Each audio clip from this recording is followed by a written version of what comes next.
Il croyait que ce mariage serait une punition, mais quand elle entra dans la chambre cette nuit-là, le millionnaire sentit ses certitudes s'effondrer, et ses jambes tremblèrent, avant même qu'elle ne parle.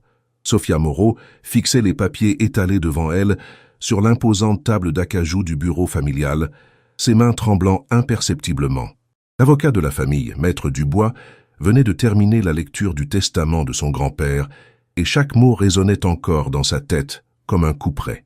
Pour résumer, Mademoiselle Moreau, reprit l'avocat en ajustant ses lunettes, vous héritez de l'intégralité de l'empire Moreau Industries à une condition, épouser Alexandre Beaumont dans les 3 mois suivant ce jour. Alexandre Beaumont. Le nom seul lui donnait des frissons. Cet homme de 36 ans dirigeait d'une main de fer Beaumont Corporation, l'un des groupes industriels les plus puissants de France. Milliardaire, redoutable homme d'affaires, et surtout, l'ennemi juré de sa famille depuis une sombre histoire d'acquisition ratée 15 ans plus tôt. « Et si je refuse ?» demanda Sophia d'une voix qu'elle s'efforçait de garder ferme. « Dans ce cas, l'intégralité des biens familiaux sera léguée à des œuvres de charité. Vous recevrez uniquement une rente mensuelle de 5 000 €. 5 000 €. Pour une jeune femme de 28 ans habituée au luxe de l'hôtel particulier du 16e arrondissement, aux voyages en jet privé et aux robes de couturier, c'était l'équivalent de la misère. Mais surtout, c'était voir disparaître l'entreprise que son arrière-grand-père avait bâtie de ses mains, l'héritage de 4 générations de Moreau. Mon grand-père était-il dans son état normal quand il a rédigé ce testament? Sophia cherchait désespérément une échappatoire. Parfaitement lucide, mademoiselle. 3 médecins ont attesté de ses facultés mentales. Maître Dubois referma son dossier. Votre grand-père a été très clair. Il estime que cette union réconciliera enfin les 2 familles et consolidera vos positions respectives sur le marché européen. Sophia se leva brusquement et marcha vers la fenêtre donnant sur les jardins du Trocadéro. Paris s'étendait devant elle, mais elle ne voyait que l'ampleur du piège qui se refermait sur elle. Son grand-père, Edmond Moreau, avait toujours été un stratège impitoyable en affaires. Même depuis sa tombe, il continuait à manœuvrer. Monsieur Beaumont est-il au courant? Il recevra une copie de ce testament demain matin. L'avocat toussa discrètement. Il semblerait que votre grand-père ait eu des arrangements avec feu Henri Beaumont, le père d'Alexandre. Quels arrangements? Un pacte signé il y a 20 ans, prévoyant l'union de leurs héritiers pour sceller la paix entre les 2 empires. Sophia sentit ses jambes se dérober. Non seulement elle était contrainte à ce mariage, mais Alexandre Beaumont l'était aussi, ce qui signifiait qu'il allait probablement la détester encore plus qu'il ne la détestait déjà. Elle avait rencontré Alexandre à plusieurs reprises lors de galas ou de réceptions parisiennes. Grand, imposant, avec des yeux d'un bleu glacial et une prestance naturelle qui commandait le respect, il ne lui avait jamais adressé la parole. Leur famille s'évitait soigneusement depuis l'échec de cette fusion d'entreprises qui avait tourné au fiasco juridique. « Combien de temps ai-je pour réfléchir ?» demanda-t-elle finalement. « Le testament prévoit une rencontre avec M. Beaumont dès qu'il aura pris connaissance des termes. Je suggère que ce soit dans les prochains jours. » Sophia hocha la tête et quitta le bureau de l'avocat dans un état second. Dans l'ascenseur qui la menait au parking souterrain, elle contempla son reflet dans le miroir. Ses longs cheveux châtain clair encadraient un visage aux traits fins. Ses yeux noisettes reflétaient une intelligence vive malgré le trouble actuel. Elle était belle, elle le savait. Mais cela suffirait-il à rendre supportable un mariage arrangé avec l'homme le plus arrogant de Paris? En rentrant dans l'hôtel particulier familial, elle fut accueillie par Marguerite, la gouvernante qui l'avait élevée après la mort de ses parents dans un accident d'avion quand elle avait 10 ans. « Alors, ma petite ?» Marguerite l'observait avec inquiétude. « Les nouvelles sont si terribles que ça ?»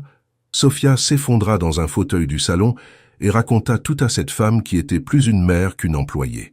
Marguerite l'écouta en silence, hochant la tête de temps en temps. « Ton grand-père était un homme complexe, » dit-elle finalement. « Mais il t'aimait plus que tout. S'il a fait ça, c'est qu'il pensait que c'était le mieux pour toi. »« Le mieux pour moi? Épouser un homme qui me méprise? Alexandre Beaumont ne te méprise peut-être pas autant que tu le crois. » Marguerite eut un sourire mystérieux. « J'ai connu sa mère, Isabelle. C'était une femme remarquable, et les pommes ne tombent jamais très loin de l'arbre. » Cette nuit-là, Sophia ne parvint pas à trouver le sommeil. Elle arpentait sa chambre, imaginant 1000 scénarios catastrophes. Alexandre allait sûrement refuser ce mariage ridicule. Ou pire, il accepterait par cynisme pour s'emparer de Moreau Industries et la détruire de l'intérieur. À 3 heures du matin, son téléphone vibra. Un message d'un numéro inconnu. Mademoiselle Moreau, nous devons parler. Demain, 14 heures, restaurant Le Grand Véfour, à Beaumont. Le Grand Véfour, l'un des restaurants les plus prestigieux de Paris, résonnait du murmure feutré des conversations mondaines. Sophia était arrivée en avance, nerveuse, vêtue d'un tailleur Chanel noir qui lui donnait une assurance qu'elle ne ressentait pas vraiment. Elle sirotait un verre d'eau pétillante en observant les autres convives quand Alexandre Beaumont fit son entrée. Il n'avait pas changé depuis leur dernière rencontre fortuite, 6 mois plus tôt lors d'un vernissage. Toujours cette prestance naturelle, cette façon de porter son costume sur mesure comme une armure, cette aura de pouvoir qui faisait se retourner toutes les têtes sur son passage. Le maître d'hôtel le guida personnellement jusqu'à leur table. « Mademoiselle Moreau », il s'inclina légèrement avant de s'asseoir. « Merci d'avoir accepté ce rendez-vous. Monsieur Beaumont », Sophia s'efforça de garder un ton neutre. « J'imagine que vous avez reçu la même surprise que moi. On peut appeler ça une surprise, effectivement. » Alexandre commanda un café d'un geste discret. Nos grands-pères avaient visiblement plus d'imagination que nous ne le pensions. Sa voix était grave, posée, avec cette pointe d'ironie qu'elle lui avait toujours connue. Il l'observait de ses yeux bleus perçants, et Sophia se sentit jaugée, évaluée comme un investissement potentiel. « Je suppose que vous comptez refuser, » dit-elle directement. « Détrompez-vous. J'ai l'intention d'accepter. » Sophia manqua de renverser son verre. « Comment ? Vous m'avez bien entendu. Ce mariage m'arrange. » Alexandre se pencha légèrement vers elle. « Beaumont Corporation a besoin de diversifier ses activités. Moreau Industries possède exactement les technologies et les brevets qui m'intéressent. Donc c'est juste une acquisition déguisée ?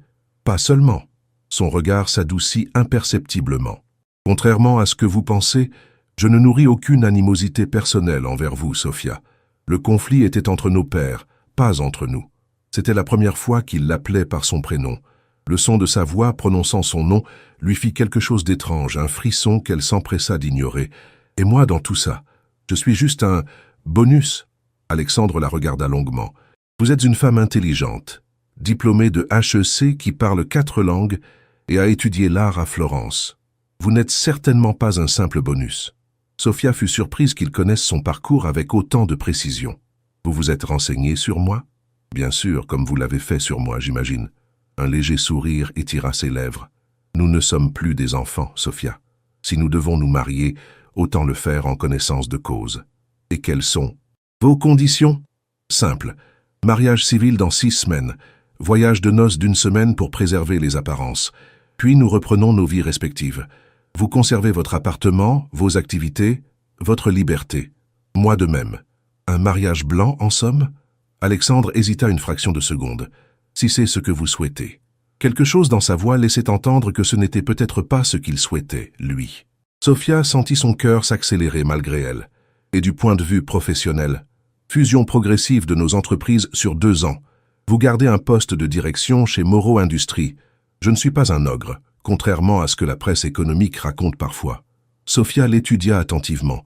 Cet homme était réputé impitoyable en affaires, capable de démanteler une entreprise concurrente sans état d'âme. Mais là, en face d'elle, il semblait raisonnable, presque protecteur. Pourquoi êtes-vous si accommodant ? Parce que nous sommes dans la même situation. Ni vous ni moi n'avons choisi cette union. Autant la rendre supportable pour tout le monde. Il but une gorgée de café. Et puis, quoi ? J'ai toujours pensé que vous étiez la plus intelligente de votre génération dans notre milieu. Travailler avec vous pourrait être intéressant. Un compliment. Venant d'Alexandre Beaumont, réputé pour ne jamais flatter personne, c'était presque inouï. Sophia sentit une chaleur inattendue l'envahir. « Vous avez vraiment réfléchi à tout, n'est-ce pas ? J'ai passé la nuit à établir différents scénarios.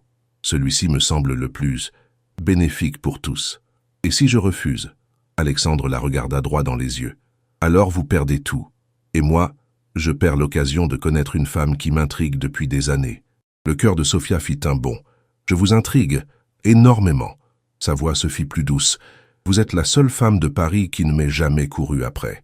La seule qui me regarde comme si j'étais un homme normal. » Sophia réalisa qu'effectivement, elle n'avait jamais été impressionnée par son statut ou sa fortune, peut-être parce qu'elle avait grandi dans le même monde que lui. « J'ai besoin de temps pour réfléchir. » « Bien sûr. » Alexandre se leva et déposa un billet sur la table. « Vous avez mon numéro. Appelez-moi quand vous aurez pris votre décision. » Il s'apprêtait à partir quand elle le rappela. « Alexandre ?» Il se retourna. « Oui, si j'accepte, ce sera un vrai mariage ? Avec tout ce que ça implique ?» Leurs regards se croisèrent et Sophia vit une flamme s'allumer dans les yeux bleus d'Alexandre. « Ça dépendra entièrement de vous, Sophia. Entièrement de vous. » 3 jours après leur rencontre au Grand Véfour, Sophia n'avait toujours pas rappelé Alexandre.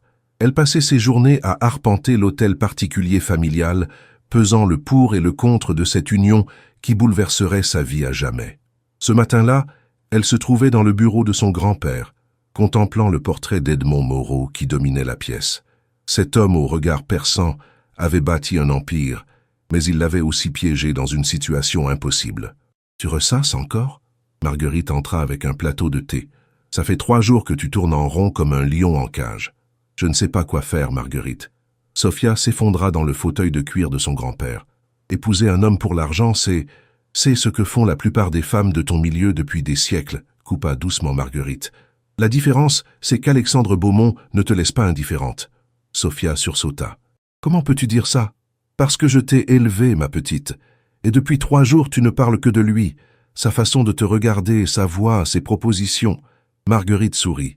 Une femme indifférente ne passe pas 3 nuits blanches à réfléchir. Sophia rougit malgré elle. C'était vrai qu'Alexandre l'avait troublée plus qu'elle ne voulait l'admettre. Cette assurance tranquille, cette intelligence et surtout cette flamme qu'elle avait vue s'allumer dans ses yeux quand il avait dit que tout dépendrait d'elle. Mais s'il ne m'épouse que pour l'entreprise, et alors? Au moins, il est honnête. Combien d'hommes t'ont menti en prétendant t'aimer pour ton charme alors qu'ils en voulaient à ta fortune? Marguerite posa une tasse de thé devant elle. Lui, au moins, joue carte sur table.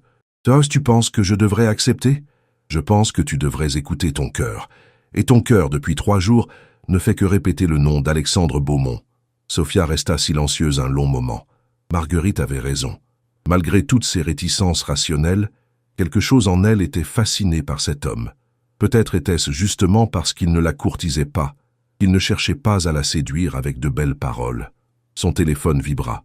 Un message d'Alexandre. « J'ai reçu une proposition de rachat pour Moreau Industries ce matin. Groupe allemand, très intéressé.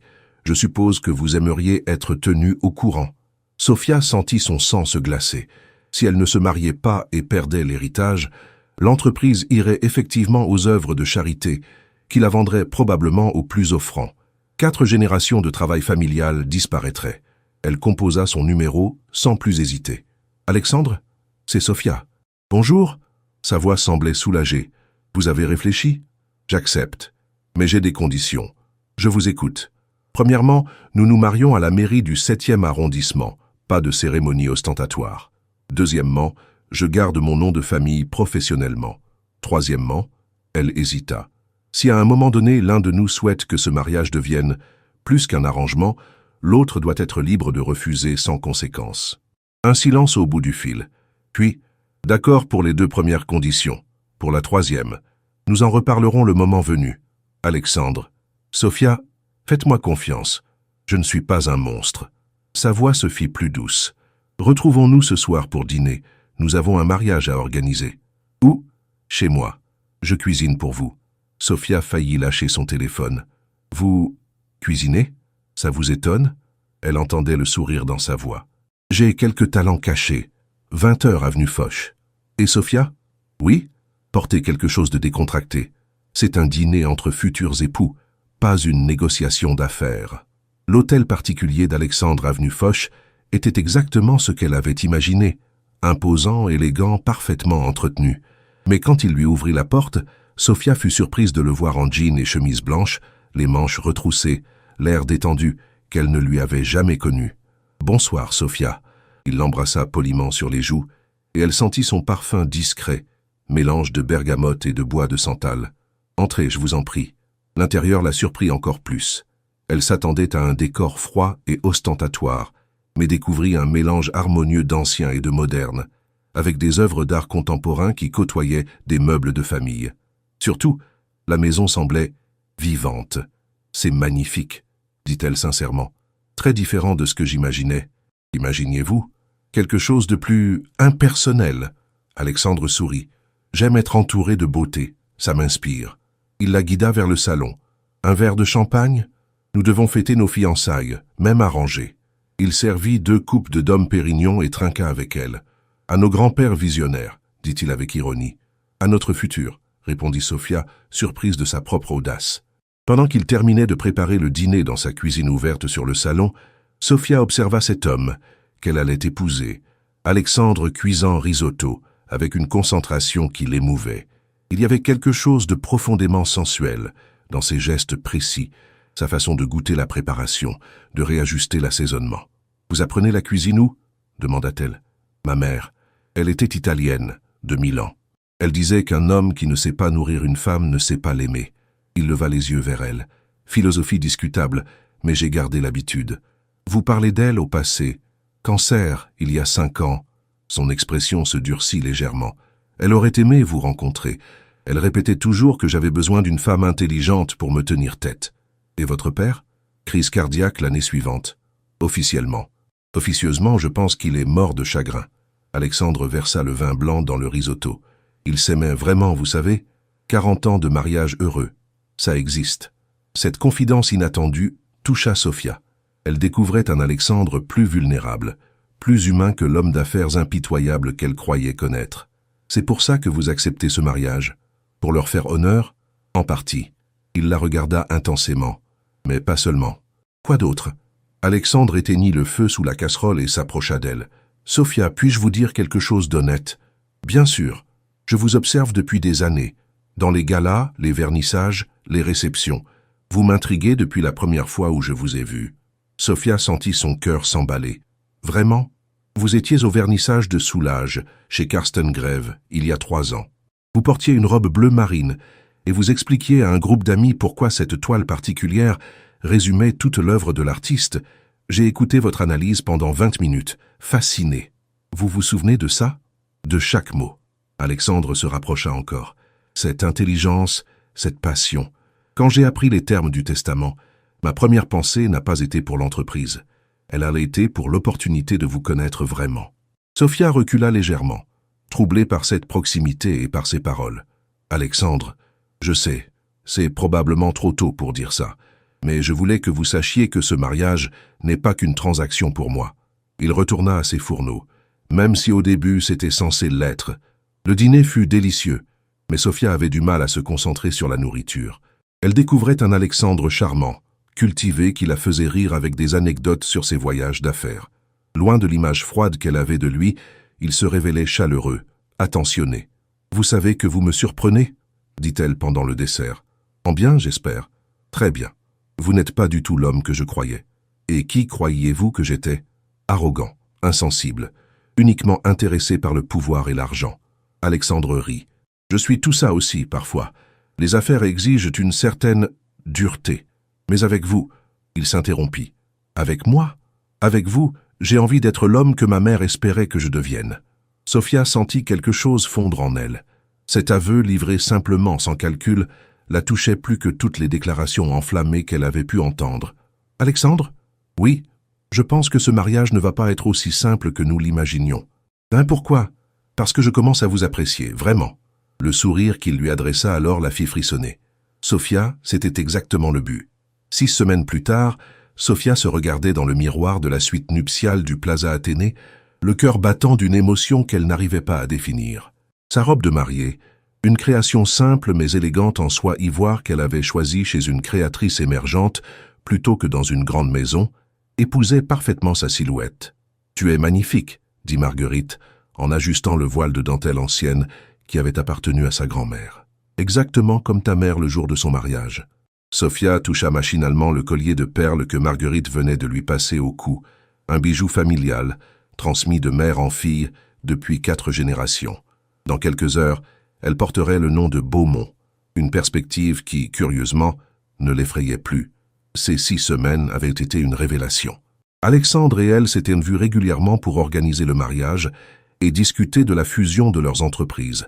Mais ces rendez-vous professionnels s'étaient transformés en véritables rendez-vous galants. Dîners dans des restaurants discrets, promenades dans Paris, soirées au théâtre. Alexandre se révélait un compagnon attentionné, spirituel, capable de la surprendre à chaque rencontre. « Tu es nerveuse ?» demanda Marguerite. « Terrifiée », avoua Sophia. Mais pas pour les raisons que j'imaginais. Comment ça? J'avais peur d'épouser un homme que je détesterais. Maintenant, j'ai peur d'épouser un homme dont je pourrais tomber amoureuse. Marguerite sourit avec tendresse. Ma petite, je crois que c'est déjà fait. Sophia ne répondit pas, mais son cœur s'emballa. C'était vrai. Quelque part entre leur premier dîner et la semaine précédente, quand Alexandre l'avait emmenée voir une exposition privée de monnaie chez un collectionneur ami, elle était tombée amoureuse. Pas du milliardaire redoutable, mais de l'homme sensible qui connaissait ses goûts artistiques par cœur et qui la regardait comme si elle était la 8e merveille du monde. Un coup discret à la porte interrompit ses pensées. « Mademoiselle Moreau, votre voiture vous attend. » Le trajet jusqu'à la mairie du 7e arrondissement se déroula dans un brouillard. Sophia voyait défiler les rues de Paris sans vraiment les voir, l'esprit occupé par ce qui l'attendait. Un mariage qu'elle avait accepté comme une punition et qui se transformait en... Quoi exactement? Devant la mairie, quelques photographes de presse économique attendaient. Rien d'ostentatoire, conformément à leurs souhaits, mais suffisamment pour immortaliser l'union de deux des plus grandes fortunes de France. Alexandre l'attendait en haut des marches, resplendissant dans son costume sombre taillé sur mesure. Quand leurs regards se croisèrent, Sophia sentit le monde s'arrêter autour d'elle. Il lui sourit, ce sourire qu'elle avait appris à reconnaître et qui n'appartenait qu'à elle, et tendit la main pour l'aider à gravir les marches. « Vous êtes éblouissante », murmura-t-il en l'embrassant poliment sur la joue. « Prête à devenir Madame Beaumont ?»« Plus que je ne l'aurais cru possible », répondit-elle sincèrement. La cérémonie fut courte, mais émouvante. Quand le maire demanda à Alexandre s'il acceptait de prendre Sophia pour épouse, sa réponse « oui, je le veux » résonna avec une conviction qui fit battre le cœur de la jeune femme. Quand vint son tour, elle prononça les mêmes mots en le regardant droit dans les yeux, y mettant toute la sincérité qu'elle ressentait. L'échange des alliances fut le moment le plus troublant. Alexandre avait choisi pour elle un anneau d'une élégance parfaite, orné d'un diamant discret mais d'une pureté exceptionnelle. Quand il glissa l'alliance à son doigt, ses mains tremblèrent légèrement. « Vous pouvez embrasser la mariée », déclara finalement le maire. Alexandre s'approcha d'elle, hésita une fraction de seconde, puis posa ses lèvres sur les siennes. Ce baiser, censé être protocolaire, se prolongea au-delà des convenances. Sophia sentit ses jambes flageoler quand il l'attira plus près de lui, approfondissant leur étreinte comme s'ils étaient seuls au monde.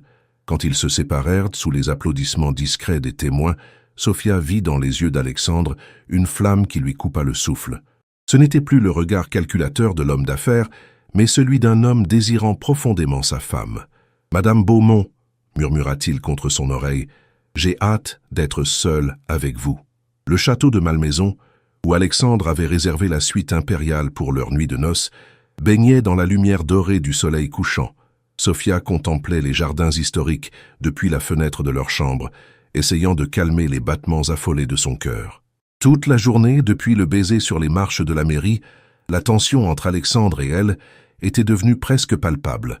Pendant le déjeuner avec leurs témoins dans un restaurant privé, leurs regards se cherchaient constamment. Leurs mains se frôlaient accidentellement quand ils trinquaient. Chaque contact, même le plus innocent, envoyait des ondes de chaleur dans tout le corps de Sophia. Un champagne. Alexandre entra dans la chambre, portant 2 coupes et une bouteille de cristal dans un seau à glace. Il avait troqué son costume de mariée contre un pantalon de lin beige et une chemise blanche ouverte au col, et Sophia le trouva encore plus séduisant ainsi. « Merci ». Elle accepta la coupe, leurs doigts s'effleurant au passage. Cette journée était parfaite. « Parfaite ?» Alexandre s'approcha d'elle près de la fenêtre. « Même pour un mariage arrangé ?»« Surtout pour un mariage arrangé. » Sophia sourit. « Nos grands-pères étaient peut-être plus perspicaces que nous le pensions. » Sophia. Alexandre posa sa coupe et se tourna vers elle. « Je dois vous avouer quelque chose. »« Quoi ? Ce mariage n'était peut-être pas aussi arrangé que vous le croyez, du moins, pas de mon côté. » Sophia sentit son cœur s'arrêter. « Comment ça ? Quand mon avocat m'a apporté le testament de votre grand-père, ma première réaction n'a pas été la colère ou la résignation. » Alexandre s'approcha encore. « Ça a été du soulagement. »« Du soulagement ? Depuis des années, je cherchais un prétexte pour vous approcher, pour vous parler vraiment, vous connaître au-delà des mondanités. » Il caressa doucement sa joue. « Ce testament m'a donné cette chance. » Sophia ferma les yeux sous la caresse, troublée par cette révélation. « Alexandre, je sais que c'est probablement trop tôt pour dire ça, mais... » Il prit son visage entre ses mains. « Je suis tombé amoureux de vous bien avant notre mariage. Et ces 6 dernières semaines n'ont fait que confirmer ce que je ressentais. Moi aussi, avoua-t-elle dans un souffle, moi aussi je suis tombée amoureuse. Cette fois, quand il l'embrassa, ce ne fut plus le baiser protocolaire de la mairie, mais un baiser passionné qui exprimait des semaines de désir contenu. Sofia se laissa aller contre lui, découvrant que cet homme qu'elle avait cru froid était en réalité d'une sensualité bouleversante. « Sofia, murmura-t-il contre ses lèvres, si vous n'êtes pas prête, si vous voulez que nous attendions... » « Non, l'interrompit-elle en posant un doigt sur ses lèvres. « Je suis votre femme maintenant, et j'ai envie de l'être complètement. » Le regard d'Alexandre s'assombrit de désir. « Êtes-vous certaine ?» Pour toute réponse, Sofia commença à déboutonner sa chemise, ses mains tremblant légèrement d'émotion et d'anticipation. Alexandre l'arrêta doucement. « Pas si vite, dit-il avec un sourire tendre. « Nous avons toute la nuit, et j'ai l'intention de prendre mon temps pour vous montrer à quel point je vous désire. » Il la souleva dans ses bras et la porta jusqu'au lit au drap de soie. Avec une lenteur délicieuse, il défit les épingles de ses cheveux un à une, laissant cascader sa chevelure châtaine sur ses épaules. Puis, avec une patience infinie, il dégrafa sa robe, couvrant de baisers chaque parcelle de peau qu'il révélait. Sofia découvrit qu'Alexandre était un amant aussi attentionné qu'il était homme d'affaires méticuleux. Chaque caresse était calculée pour lui donner du plaisir, chaque baiser placé exactement où il fallait pour la faire frémir. Il semblait connaître son corps mieux qu'elle-même, anticipant ses réactions, répondant à ses soupirs. Quand ils s'unirent enfin, dans la lumière tamisée des bougies qu'Alexandre avait allumées, Sofia comprit pourquoi on parlait de communion des âmes. Cet homme ne prenait pas seulement possession de son corps, il la révélait à elle-même, lui faisait découvrir des sensations qu'elle n'avait jamais imaginées. Plus tard, alors qu'elle reposait dans ses bras, le corps encore tremblant des ondes de plaisir qu'il lui avait données, Sofia réalisa que sa punition était devenue sa plus belle récompense. « Alexandre » murmura-t-elle contre sa poitrine. « Je crois que nos grands-pères savaient exactement ce qu'ils faisaient. » Alexandre resserra ses bras autour d'elle et rit doucement. « Je leur dois une fière chandelle. » Cette nuit-là, dans les bras de l'homme qu'elle avait épousé par obligation et qu'elle aimait désormais de tout son cœur, Sofia comprit que le destin avait parfois d'étranges façons de mener 2 âmes sœurs l'une vers l'autre. Une semaine plus tard, Sofia se réveilla dans la villa que possédait Alexandre sur la côte d'Azur, près de Saint-Tropez. Le soleil méditerranéen filtrait à travers les voilages blancs et elle entendait le bruit apaisant des vagues qui venaient mourir sur la plage privée en contrebas. Alexandre n'était plus dans le lit. Elle le trouva sur la terrasse, torse nu, parlant au téléphone en italien avec ce qui semblait être un partenaire d'affaires. Même en vacances, même en lune de miel, les affaires ne s'arrêtaient jamais pour un homme comme lui. « Scusami, devo andare » dit-il en raccrochant dès qu'il la vit apparaître. « Mamoli si è svegliata. »« Mamoli » Sofia sourit. « Votre femme, c'est moi ?» En italien, ça sonne mieux qu'en français. Alexandre l'attira contre lui. « Bien dormi, Madame Beaumont ?» Ce nom qu'elle avait redouté pendant des semaines sonnait maintenant comme une mélodie à ses oreilles. « Parfaitement. Mais vous travaillez déjà ?»« Problème avec l'acquisition de Milan. Rien de grave. » Il l'embrassa dans le cou. « Je vous ai commandé votre petit déjeuner préféré. Croissants aux amandes, thé Earl Grey, fruits frais. » Sofia fut touchée par cette attention. En une semaine de mariage, Alexandre avait mémorisé toutes ses habitudes, tous ses goûts. Il était attentionné d'une façon qu'aucun de ses précédents compagnons n'avait été. « Vous me gâtez trop. J'aime vous gâter. » Alexandre caressa ses cheveux. « D'ailleurs, j'ai une surprise pour vous aujourd'hui. » « Quelle surprise? Si je vous le dis, ce ne sera plus une surprise. » Il sourit mystérieusement. « Préparez-vous, nous partons à 10 heures. » 1 heure plus tard, il roulait dans l'Aston Martin d'Alexandre le long de la corniche, direction inconnue. Sofia adorait ces moments de complicité, quand il lui racontait l'histoire des villages qu'il traversait ou lui faisait découvrir des points de vue spectaculaires. « Vous connaissez bien la région ?» demanda-t-elle. « Ma mère avait une maison ici quand j'étais enfant. J'ai passé tous mes étés jusqu'à mes 18 ans entre Nice et Cannes. » Alexandre négocia un virage avec élégance. « C'est ici que j'ai appris à aimer l'art, d'ailleurs. Maman m'emmenait dans toutes les galeries, tous les musées. C'est pour ça que vous vous y connaissez si bien ?» Entre autres. Il lui jeta un regard en coin. « Et parce que j'espérais un jour pouvoir en parler avec une femme qui partagerait cette passion. » Ils s'arrêtèrent finalement devant une villa moderne, perchée sur les hauteurs de Mougins. Sofia reconnut l'architecture. C'était l'ancienne maison-atelier de Pablo Picasso, transformé en musée privé. Alexandre, comment avez-vous fait? Le musée était normalement fermé aux visites privées. Disons que le propriétaire actuel me doit quelques services. Alexandre sourit. J'ai pensé qu'une visite privée de l'atelier de Picasso pourrait vous plaire. Sophia sentit les larmes lui monter aux yeux. Cet homme connaissait décidément tous ses rêves. Visiter l'atelier de Picasso était sur sa liste depuis des années, mais les visites publiques étaient rares et toujours bondées. « Vous êtes incroyable », murmura-t-elle en l'embrassant passionnément. La visite fut magique. Seul dans les lieux où le maître avait créé certaines de ses œuvres les plus célèbres, ils déambulèrent, main dans la main.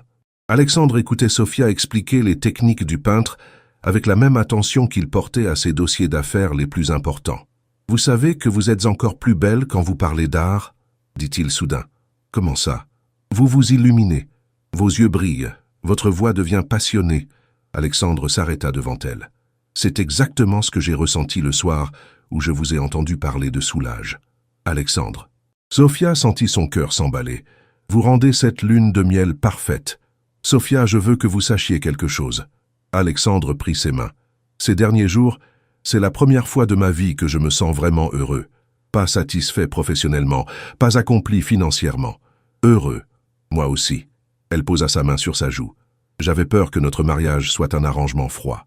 Au lieu de ça, vous me montrez chaque jour une nouvelle facette de l'amour. Parce que je vous aime, Sophia. » Il prononça ces mots avec une simplicité qui les rendait encore plus puissants. « Je vous aime comme je n'ai jamais aimé personne. Moi aussi, je vous aime. » Cette fois, elle le dit sans peur, sans retenue. « Je vous aime, Alexandre Beaumont. » 3 mois après leur retour de lune de miel, Sophia et Alexandre avaient trouvé leur rythme de vie parisien. Ils habitaient maintenant l'hôtel particulier d'Alexandre avenue Foch, qu'ils avaient redécoré ensemble pour mélanger leurs 2 univers. Le bureau de Sophia, avec sa collection d'art contemporain, jouxtait désormais celui d'Alexandre. Ce matin d'automne, Sophia se préparait pour une réunion importante, la présentation du nouveau conseil d'administration de Moreau Beaumont Industries, la société née de la fusion de leurs 2 entreprises. En 3 mois, Alexandre avait tenu toutes ses promesses. Elle conservait un rôle de direction important et leurs équipes travaillaient en parfaite harmonie. Nerveuse? Alexandre ajusta sa cravate dans le miroir de leur chambre. Un peu. Sophia lissa sa jupe. C'est la première fois que nous présentons officiellement notre vision commune à l'ensemble des actionnaires. Sophia, regardez-moi. Alexandre s'approcha d'elle. Nous sommes une équipe formidable. En affaires comme dans la vie, nous allons les conquérir. Il avait raison. En 3 mois, ils avaient prouvé que leur union personnelle renforçait leur efficacité professionnelle. Sophia apportait sa vision artistique et son sens de l'innovation. Alexandre sa rigueur financière et son réseau international. Ensemble, ils révolutionnaient le secteur du luxe français. D'ailleurs, ajouta Alexandre avec un sourire, j'ai une petite surprise pour la réunion. Encore une surprise? La dernière, promis. Il l'embrassa. Faites-moi confiance. La salle de réunion du siège social bourdonnait de conversations feutrées. Tous les grands noms de l'industrie française étaient présents, curieux de voir comment l'union de 2 ennemis héréditaires allait fonctionner en pratique. Sophia prit la parole en premier, présentant la nouvelle stratégie artistique de l'entreprise.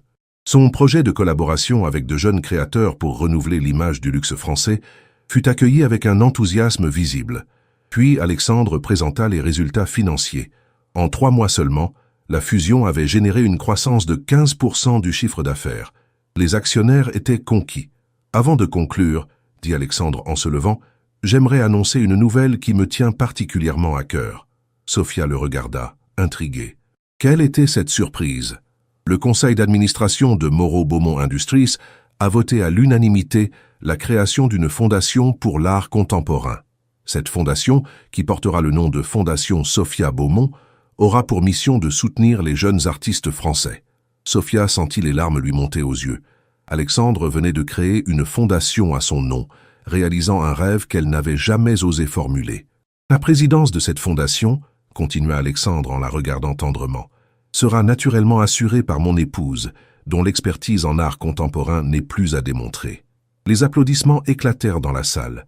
Sophia se leva, émue, et remercia l'assemblée d'une voix tremblante d'émotion. Plus tard, dans leur bureau, elle se jeta dans les bras d'Alexandre. « Comment avez-vous fait? Cette fondation, c'était mon rêve secret. Je vous observe, Sophia. Je vois votre passion pour l'art, votre envie d'aider les jeunes talents. » Alexandre caressa ses cheveux. Cette fondation vous permettra de réaliser tous vos projets. Vous me donnez tellement... Sophia le regarda avec une intensité nouvelle. Alexandre, je veux vous donner quelque chose en retour. Vous me donnez déjà tout.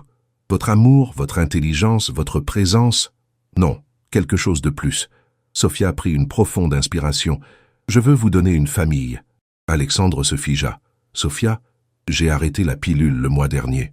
Elle sourit timidement. Je veux porter vos enfants, Alexandre. Je veux construire une vraie famille avec vous. Le regard d'Alexandre s'illumina d'une joie si pure que Sophia en eut le souffle coupé. Il la souleva dans ses bras et la fit tournoyer. Sophia Beaumont, vous êtes la femme la plus extraordinaire que j'ai jamais rencontrée. Il la reposa et l'embrassa passionnément. Oui, 1000 fois oui. Alors, dit Sophia avec un sourire coquin, nous ferions peut-être bien de nous entraîner? Alexandre eut ce sourire ravageur qu'elle adorait. Madame Beaumont, vous lisez dans mes pensées. Cette nuit-là, en s'aimant avec la passion et la tendresse qui les caractérisaient désormais, ils scellèrent cette nouvelle étape de leur amour. Ce qui avait commencé comme une punition était devenu la plus belle des bénédictions. Dans les bras d'Alexandre, Sophia réalisa qu'elle n'échangerait sa vie actuelle contre aucune autre. Son grand-père avait eu raison. Parfois, les meilleures décisions sont celles qu'on ne prend pas soi-même. 1 an plus tard, Sophia contemplait les jardins de leur nouvelle propriété en Normandie, depuis la nurserie qu'Alexandre avait fait aménager au premier étage. Elle portait leur fils de 3 mois, petit Gabriel, qui dormait paisiblement dans ses bras. Par la fenêtre, elle voyait Alexandre qui supervisait l'installation d'une sculpture contemporaine dans le parc, téléphone à l'oreille, jonglant comme toujours entre plusieurs dossiers. Madame Beaumont, la nouvelle gouvernante, Madame Dubois, entra discrètement. Monsieur souhaite vous voir dans son bureau dès que le petit sera couché. Il dit que c'est important. Sophia hocha la tête en berçant Gabriel. Ces derniers mois avaient été un tourbillon d'émotions. Sa grossesse s'était merveilleusement bien passée. Alexandre s'étant révélé un futur père attentionné et protecteur. Il avait assisté à tous les rendez-vous médicaux, aménagé ses horaires de travail, et même appris à masser ses pieds endoloris avec une patience touchante. L'accouchement avait été difficile, mais voir Alexandre pleurer de joie en tenant leur fils pour la première fois avait compensé toutes les douleurs. Depuis la naissance de Gabriel, il était devenu un père dévoué qui se levait la nuit pour les biberons et qui refusait systématiquement les voyages d'affaires trop longs. Après avoir couché le bébé, Sophia descendit au bureau d'Alexandre. Elle le trouva debout devant la cheminée, tenant une enveloppe scellée d'un air solennel. « Qu'est-ce que c'est » demanda-t-elle, en s'installant dans le fauteuil face à lui. « Une lettre de votre grand-père. Maître Dubois me l'a remise ce matin avec instruction de ne vous la donner qu'après la naissance de notre premier enfant. » Sophia sentit son cœur se serrer. Une dernière manipulation d'outre-tombe. Elle prit l'enveloppe d'une main tremblante et l'ouvrit. « Ma chère Sophia, si vous lisez cette lettre, c'est que mon plan a fonctionné au-delà de mes espérances. Non seulement vous avez épousé Alexandre, mais vous avez fondé une famille avec lui. Je dois vous avouer la vérité. Ce mariage n'était pas une punition, mais le plus beau cadeau que je pouvais vous faire. J'ai observé Alexandre Beaumont pendant des années. Cet homme vous admirait de loin, mais sa fierté l'empêchait de vous approcher à cause du conflit entre nos familles. Quant à vous, ma petite fille chérie, vous étiez trop méfiante envers les hommes de votre milieu pour donner sa chance aux seuls qui vous méritaient vraiment. J'ai donc organisé cette rencontre forcée, certain que 2 êtres aussi intelligents que vous finiraient par reconnaître qu'ils étaient faits l'un pour l'autre. L'amour véritable mérite parfois qu'on l'aide un peu à éclore. Soyez heureux, mes enfants. Vous l'avez mérité.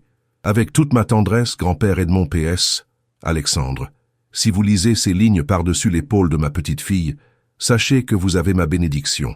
Prenez soin d'elle et de votre descendance.